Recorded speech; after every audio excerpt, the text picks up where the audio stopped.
Designers and Builders, where design meets construction. We explore groundbreaking trends and talk to the pros reshaping our spaces. For your dream home, workspace, or just great design inspiration, subscribe to Designers and Builders.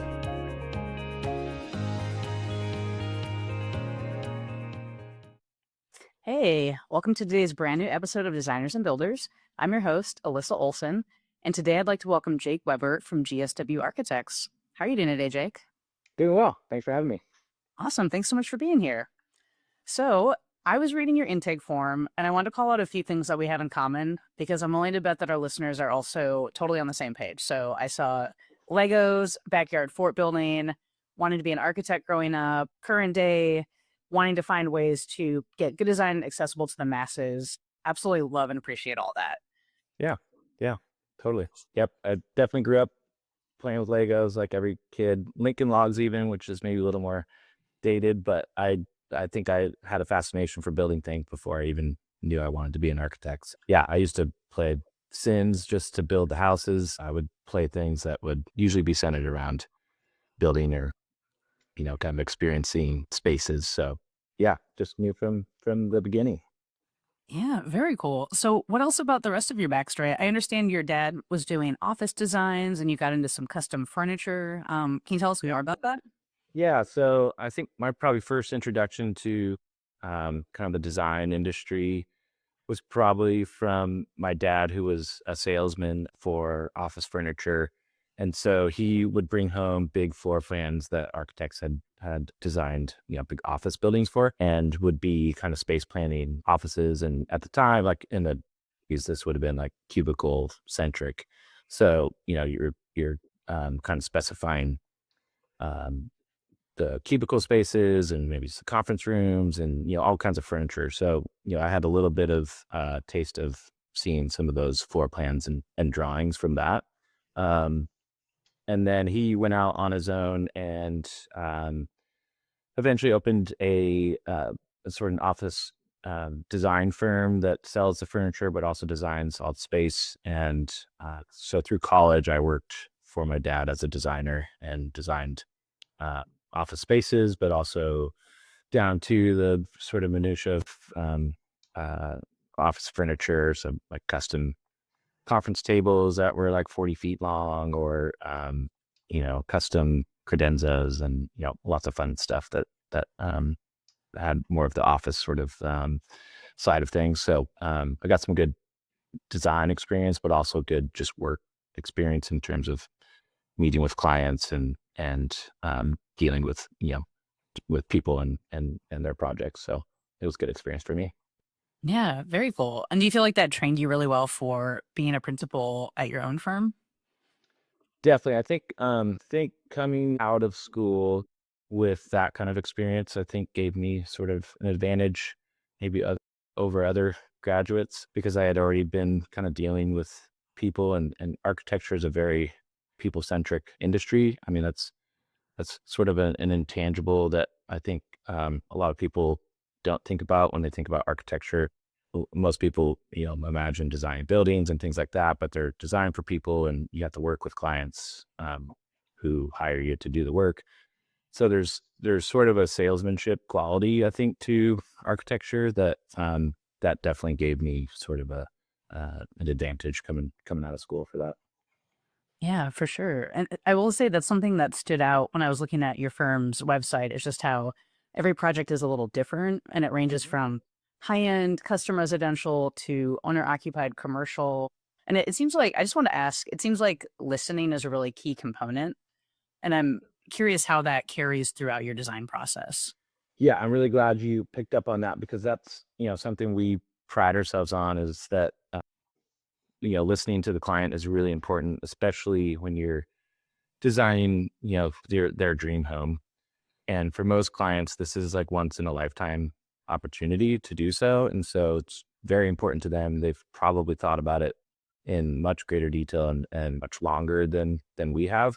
So, we're always trying to pull information from the client and trying to tailor designs to the clients.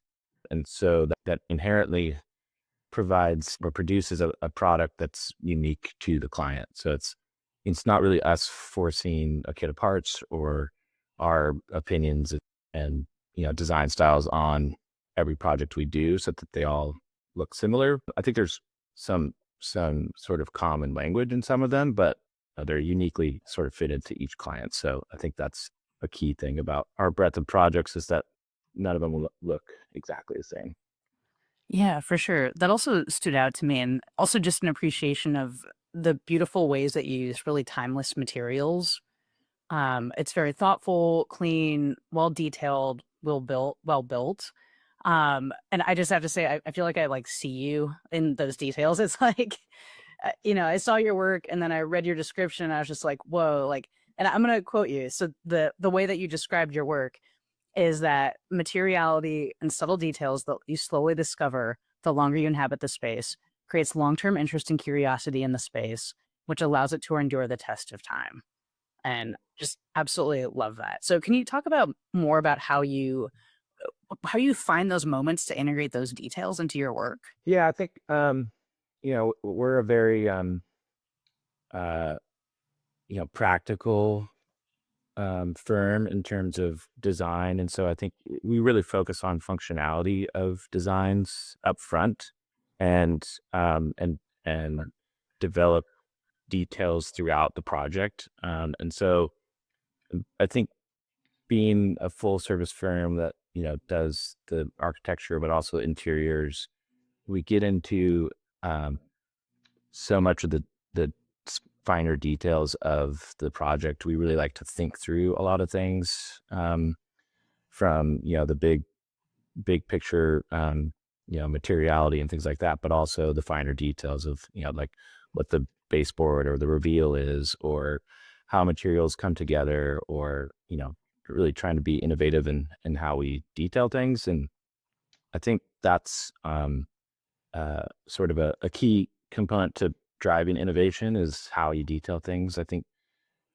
there's often, like, I feel like you could give, say, a group of students the same exact floor plan and have them design a structure from that floor plan, and you just get 100 different results out of that. And it's I think it's just how you detail things is what sort of makes a project successful. So we really like to get into those kinds of details, and we're definitely um, blessed to be working in the Pacific Northwest, which is wood centric and has a lot of rich materials, Columbia River basalt, and a lot of craftsmen and builders that can execute all these things too, without a lot of direction either. We can provide intent, but putting things together, we have just so many craftsmen at our fingertips that can achieve those things with beautiful results. So it's we're really blessed to be working in this area. Yeah, absolutely. So I know you're in Portland, and I do want to circle back to the wood stuff, Mhm. but it looks like you're licensed all up and down the West Coast. Do you also have projects We do, even yeah. down? So, yeah, we're licensed in, I think, Washington, Oregon, California, Idaho, Colorado at one point, maybe Utah coming up here. But yeah, we're kind of expanding where we're designing homes. But we have a project right now in northern Idaho on Schweitzer, which is a ski resort up there. We have a project in Kalama, Washington right now, which is kind of more central Washington, all around Southwest Washington, all around the state of Oregon, Tetherow, Bend, the coast, up and down the coast, urban sites in the middle of downtown Portland. And we're trying to also break into kind of the California desert and Northern California kind of market. So yeah, we're trying to kind of spread our wings a little bit Mhm. and design in some new environments. That's awesome. And how do you go about getting your projects? I've been with this firm for 12 years, but it's a 40-year-old firm in 2027. So, we're 38 and some change. And I think we've kind of grown to have a sort of a really broad network that brings in a lot of work for us. So we've been very fortunate to have that. And, I think it's really just a product of the market, and trying to get our expertise out there. So we don't have to do a whole lot at the moment, which is very great. But so it's just kind of word of mouth for us. Yeah, that's great. And then I also want to ask, so you do architecture and interiors. What about landscape? Like, how do you collaborate with other landscape or other designers? Yeah, I think often we do work with landscape designers and architects. I'd say maybe half of our projects have an actual landscape designer on them. The other half, we get by again with kind of the artisans of this area that, we as a design firm, we like to think about the outdoor spaces and how they relate to the indoor spaces, and how those kind of blend together. And so we're often kind of designing hardscapes and the direct connection to the building and also the procession up to the house or the approach to the entry and things like that. So we've typically kind of think through all those things in terms of hardscapes and things like that, but kind of leave softscapes up to, landscape installers or landscape designers. And then the other half of the projects are ideally landscape is involved a little earlier on, and we're kind of developing all together as a team. So there's a couple different approaches there. Yeah, very cool. So, speaking of your just kind of like materiality, just the way that you're conceiving these spaces inside and out, I saw that earlier this year you were part of a webinar with the Wood Institute and talking about integrating Western red cedar, other softwoods into your projects in innovative ways. Tell me more about that. That's really exciting. Yeah, it was an interesting webinar. It was funny because it was with a couple other architects that I think one was on the East Coast and one was Nova Scotia, and they had used a lot of wood, but they had never really conceived of using it on the interior. And I found that kind of funny just because it's so ingrained in the Pacific Northwest, that we just use a lot of wood because it's readily available. And even, the housing stock that's kind of coming up for sale and being renovated and all those things that was built in the Pacific Northwest is heavily wood wood built and wood interiors. We even have a few mid-century architects from Oregon that designed roofs that were basically laminated 2x4s. That there was no roof cavity; it was just a stack of wood. So wood was just really available in this area, so it's always been a big component that we like to use. And it's also, I mean, we think it's kind of a very timeless material. Yeah, I don't think that wood, concrete, steel, glass, like those are things that are, I think, can kind of stand the test of time in terms of timelessness of materials. It's not like a specific paint color, or it's not a specific like tile pattern or something that we're gonna see 10 years from now and say, oh, that must have been from the 2020s. So I think, raw materials has always been something that we've been interested in utilizing, and wood's just an easy choice in this area, just because it's durable and it's beautiful and it provides warmth in a lot of the more minimalistic designs that we do. Yeah. And then what about so with timeless materials, do you ever experiment with different finishes on them? Like a Shushugiban with the cedar or different Yeah. yeah. Yeah, we're working on one right now that's Shushugiban actually, and a lot of times we do what's called like a lifetime treatment. So, a lot of our clients are after low maintenance and durability. So, wood in the Pacific Northwest wants to gray and silver. And so, we've discovered this wood treatment that is meant for log homes actually, that kind of pre-weathers the wood and then protects it as well. And so it kind of sobers it a bit, but it is kind of a live finish, which is, I think, a little bit part of the beauty of using wood. Mm. And but it protects the wood enough so that you're not having to stain it every year like you would if you wanted to keep like a warm, kind of orange cedar tone to your siding. So we found ways to do that kind of stuff. And then, we, of course, there's different grades. There's, clear, tight knot, all those kinds of things. And smooth side, rough side, different profiles, shiplap, tongue and groove, lap siding. I mean, we've done, the gamut of different profiles. So there's definitely a lot of opportunities, and I think we're still trying to push that further. Yeah, that's awesome. It'd be fun to like get a tour of your projects and just see all the different ways in which you use these materials. Yeah. So then I also want to ask, I saw that you all are part of the AIA 2030 challenge. Really commend that. And I'm curious about both sustainability in your products and specifications, but also how that aside from that level of specification influences your project work?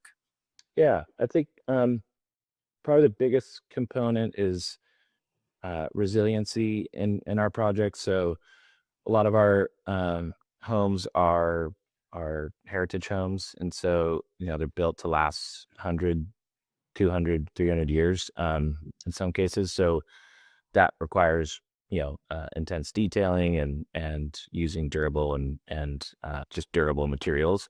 So I think that's a big component, is that we were not having to tear down this house 50 years. And then on top of that, obviously we're conscious of energy usage and offsetting energy with solar and things like that. And there's other inherent things in our design process, like daylighting analysis and things like that we're trying to kind of bake into our projects that we've always done. And so it's not really kind of like a sustainable feature to us. It's just something that's inherent in the design. So shading is big.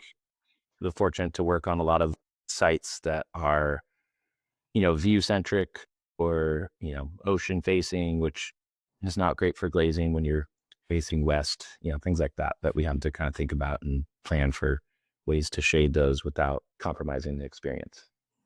Yeah, that's really cool. I mean, it's just going back to those like OG principles of good and proper site design and how they do really matter, but then layering all of the different materiality and considerations on top of that. Yeah. So in terms of client relationships, is there an educational component in that, or do you find that they usually trust you in that decision making?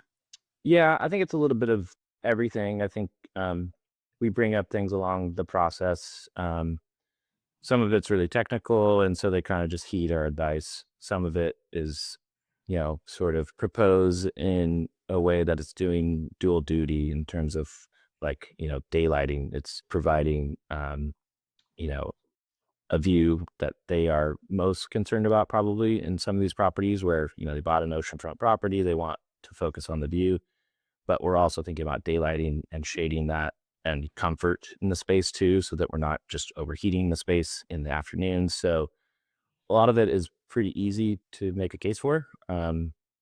And then, I think some clients come to the table, I think more and more in the last 5 years, kind of wanting to offset their energy. And so we've done a fair amount of, either close to, or we have done a few net zero projects that have been kind of recently finished. We're waiting for sort of the results of how it's functioning, but it just seems like the solar arrays are getting so much more efficient these days too. So it's just getting easier and easier to get net zero out of homes without having to do a ton of sort of, or make a ton of sacrifices. Yeah. And is that something where will you bring on like a sustainability consultant to kind of track those metrics for you? Or how do you go about kind of No, confirming? we have we use energy modeling software that analyzes a handful of things. One of them's energy usage, daylighting, and kind of the efficiency of the building envelope. So that's been pretty helpful in our projects. And sometimes we even use it to kind of create options. Like, most of our early conceptual work is usually dealing with options. So there's a couple ways we can solve the program brief that the client's asking for. This option has, a certain volumetric design to it versus another. And so we can kind of compare those to each other and say, well, this one's probably a little more efficient. This one's a little more shaded, or whatever it may be, just inherently because of the functionality of the plan or something like that. So that definitely has been pretty instrumental in trying to track that kind of thing. And so then what are you using like Revit, or what are your kind of typical day-to-day softwares? Yeah, so we most often, well, we start in hand drawings up front, and kind of work through some concepts in that fashion. And then most often we get into SketchUp for more quick kind of volumetric studies. And then pairing with that, Sapphira, which is our energy software. And then once we get into kind of a design development phase, or maybe towards the end of schematic, we're getting into Revit for construction drawings. Yeah, it's so good at processing those things once the decisions have been made. and the design's kind of set. Right. Uh, what about, do you do physical models at all or little schematic testing of? Yeah, every once in a while, it's not a huge part of the design process for us, just because the three-dimensional version of that is just so much more efficient for us. But every once in a while, we'll do a few sketch models and things like that to help work some things out. Yeah, the 3D tool has been instrumental in a lot of our design development, and it's just so easy for the clients to understand and use as an iterative process to help explain certain aspects of the design or to see options. So it's been really efficient for us. Yeah, for sure. I've definitely noticed that more and more from clients. Like people just, the reading of plans feels like an outdated skill set, or I don't even know what the word is, but way of understanding space. Yeah, agreed. I think most of our clients are making decisions based on renderings that they're seeing from the office. Yep. Yeah. And then what about, I feel like renderings are such a big topic. Do you do those in house? Do you outsource those? What does that look like?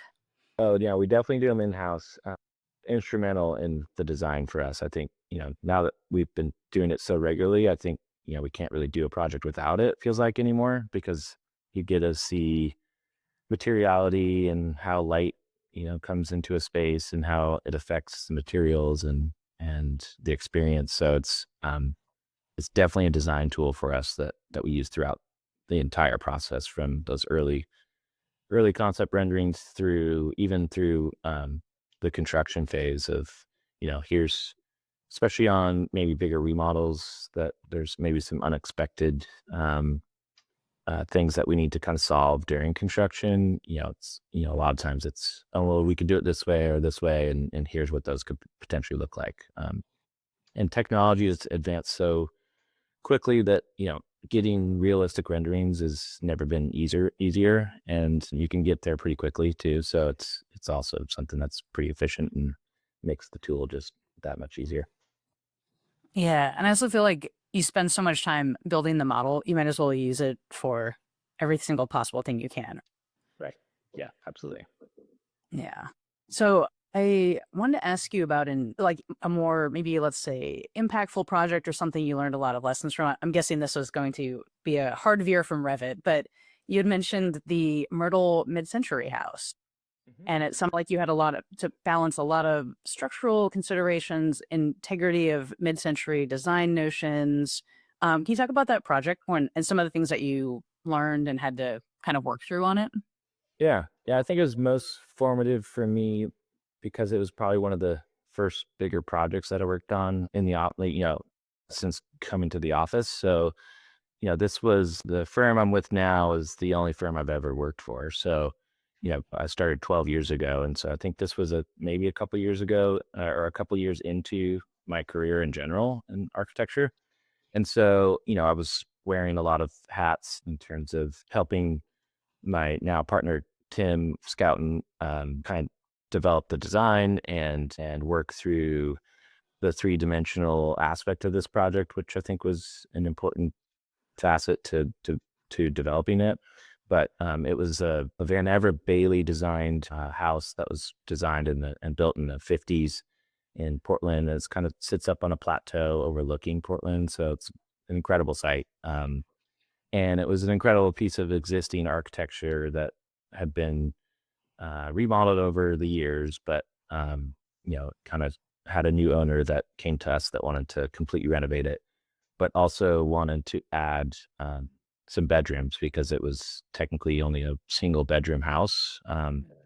So the property being up on a plateau didn't really have a lot of footprint to add on to the house on, sort of at grade. So we had to think of a way to add a second story to this mid-century house, which, if you know anything about mid-century homes, they're kind of defined by low sloping gables and broad eaves. And so trying to get a two-story proportion to work in that kind of language, I think, is really difficult. And that was probably the most challenging part to this project. So what we ended up coming up with was a kind of oversized dormer, so to speak, that had a couple different low sloping roof pitches to it that we thought kind of spoke to the language of the existing house, but also didn't look like a second story as much as it did sort of an appendage to the roof. Hmm. And so it was a really fun design that Tim came up with, and my role was kind of to make it work. And so, we had structural challenges that involved steel and lots of detailing that we had to figure out, and we were trying to preserve as much of the structure as we could, because this was one of those projects that I mentioned earlier where the roof structure was laminated 2x4s on edge. So we had to find ways to insulate the house because there was no insulation, there was no lighting, all those kinds of things. So it was very challenging. So I learned a lot on that. It was a steep learning curve, but it was a really fun project. And it was close to the office too. So I would go up there on lunch, and I would just be there all the time just because I wanted to take it all in.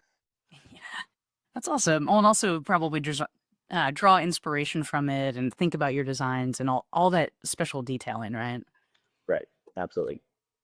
Yeah, it's interesting. I feel like a lot of people prefer the idea of kind of a blank slate, which I don't actually believe that there ever is one ever because you're always in a site context. But especially with something like this, you're constantly responding to all these design decisions already made and very typical of this typology. So that's really cool that you took on the challenge. And do you feel like a lot of those lessons you've taken forward into your designs since then?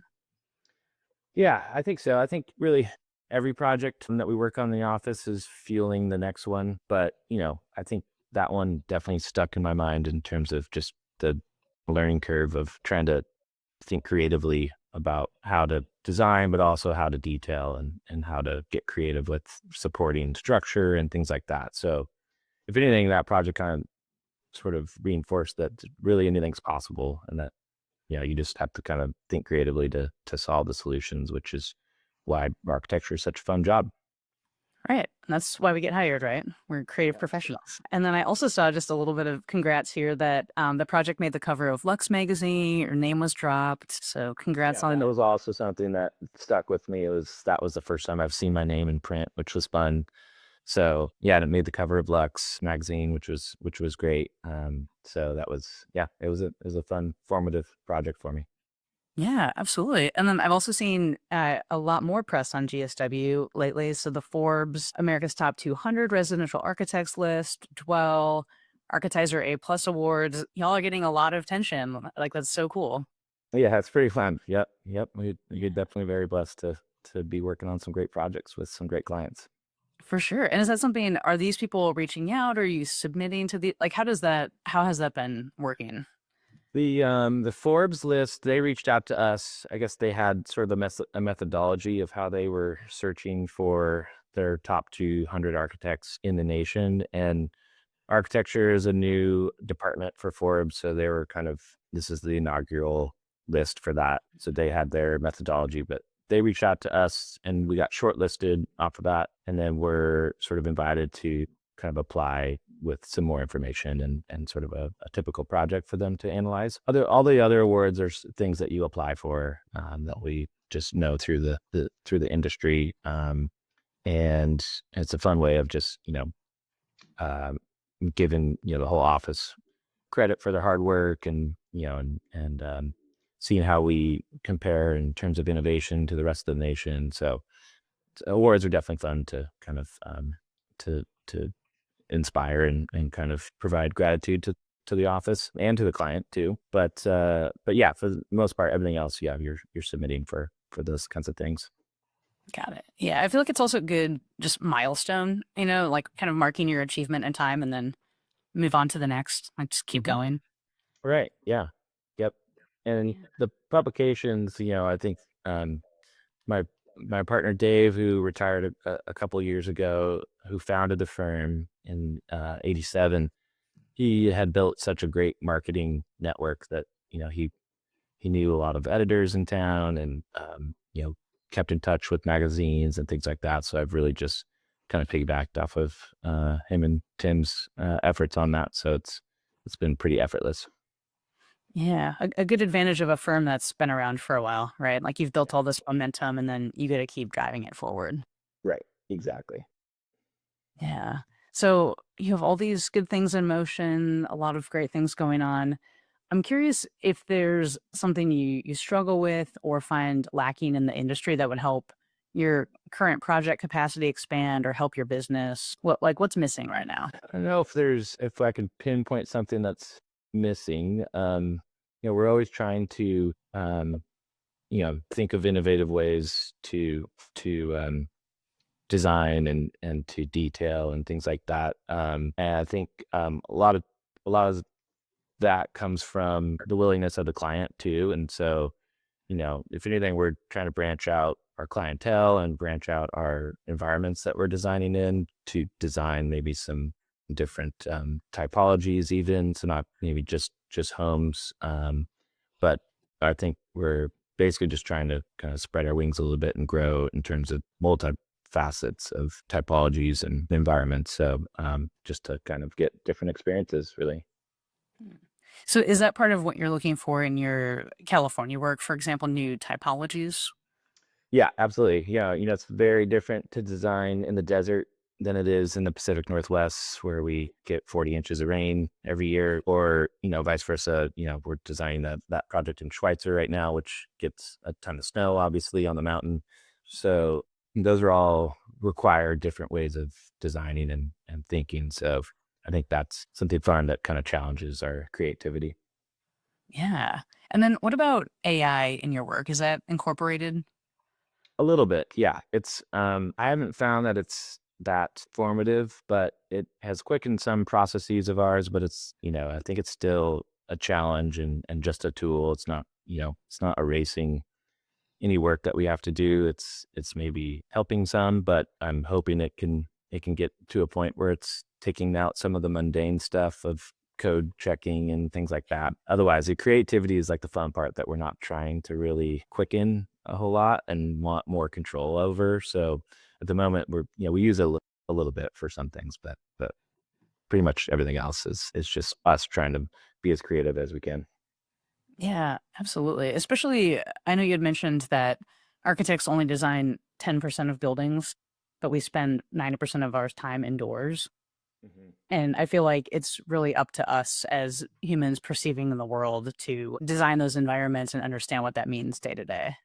Yeah, I mean, everyone experiences architecture on so many different levels every day, obviously, whether it's your house or your office or a restaurant or whatever it is. And I think, uh, a lot of, I think a big portion of that has not really been thought through. And um, there's just so many things that architects can do to help improve everyday experiences. And so I think we're at the office, we're trying to figure out more ways of making architecture available to the masses. And, we're trying to, think of ways to make prototypes for homes or things like that are a little more thought out than, volume builders and spec builders that don't have architects involved in those processes. So, we're definitely trying to make it more available and so that more people can experience more kind of designed and thoughtful architecture in their everyday life.